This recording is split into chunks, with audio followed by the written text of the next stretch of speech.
Hello and welcome. Today we're doing a review on this 2005 BMW 525i. Ignore the construction sounds in the background. This is a e60 model and it has the good old 2.5 liter inline six.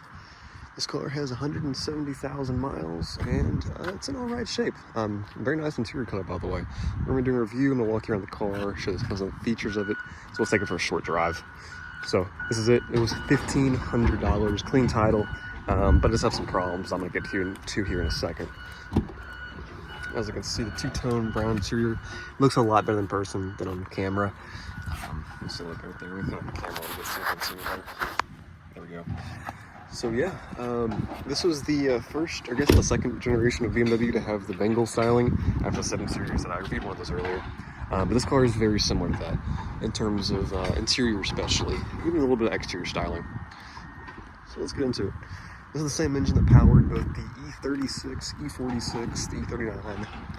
The E34 might have had the same engine for a year or two, I'm not sure, as well as, I think, the Z3s and the Z4s. And I'd say what's very strange seeing the older style engines in these. It's a very modern looking car, at least for 04. Even looks modern today. And it has an older style engine. Again, sorry about the construction sounds. They're tearing up my street right now. So let's pop the hood. I'll show you under the hood as well as the trunk. This is what the trunk looks like. As you can see, it's pretty spacious. 2 tires in there as well. Toolkit would normally go here, but it is gone. Let's get that crud out of my car. And you do have a pull release right here to pull it down, make things a little easier. Struts are pretty solid, I think. And let's see if I can find this hood release. And here she is, the old 2.5 liter.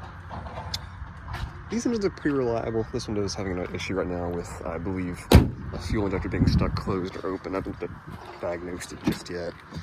Just got this car 2 days ago.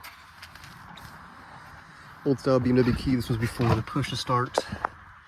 Had the later ones. Yes, this is a very nice interior. I actually really like this one. You have nice wood trim. This climate control as well as some radio options. I think the radio should have been rated more into this, but it is what it is. Hazard lights, the door locks as well as vent controls.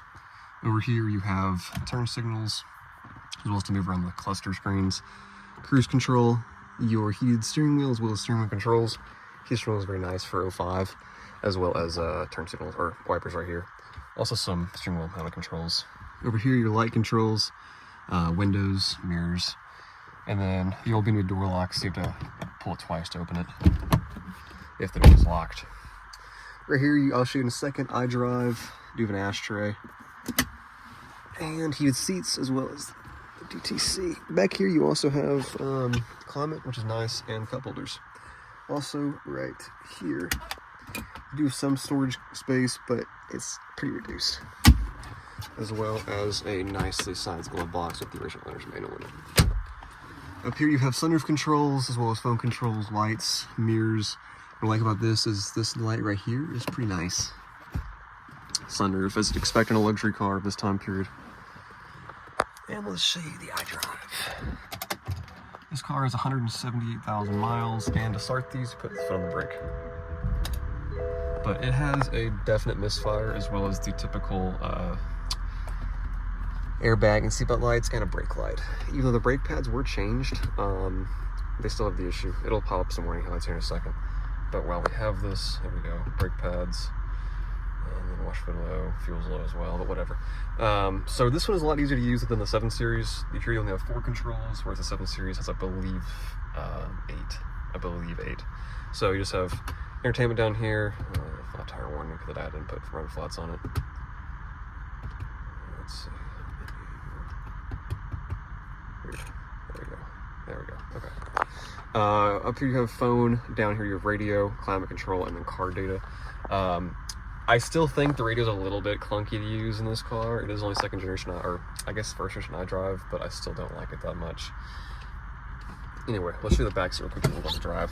Also, handbrake is right here. I think this is the last generation of that style handbrake, as well as the last generation of that style shifter. They went to the push start after this. Let's see, check engine light.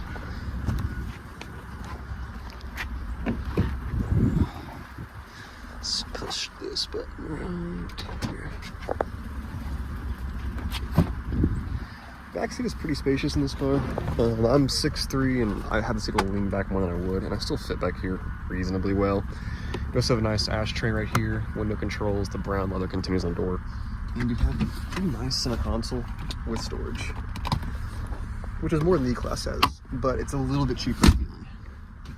And here are your rear lights. Anyway, let's get on to driving this sucker. It's funny, when these things came out, they were absolutely hated. And now they're growing a lot of people. Let's turn off these lights real quick. The one thing that I've started to get used to is these turn signals. I didn't like them at first, but now they're acceptable. And as you can see, they're literally turning out my street.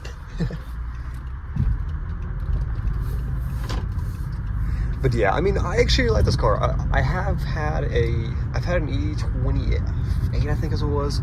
I've had a bunch of E46s, 2 E90s now, one being E92, as well as the E60 7 Series, like that one right there. And I've liked them all. The 7 Series really did feel kind of baller for the era. It felt a lot more advanced than the 220, even though I like the 220 more. But it did have its problems, and so does this car. I mean, it's got a catalytic converter failure, as well as a stuck injector, but I do like this car for what it is, and it does look extremely modern for 2004 when they came out, especially considering, like when I first saw these, I thought they entered production in 2012, not 2010, and the last of these were made in January of 09, so they were out for a very, very short amount of time, only 6 years, and it looks so modern for the era. The E90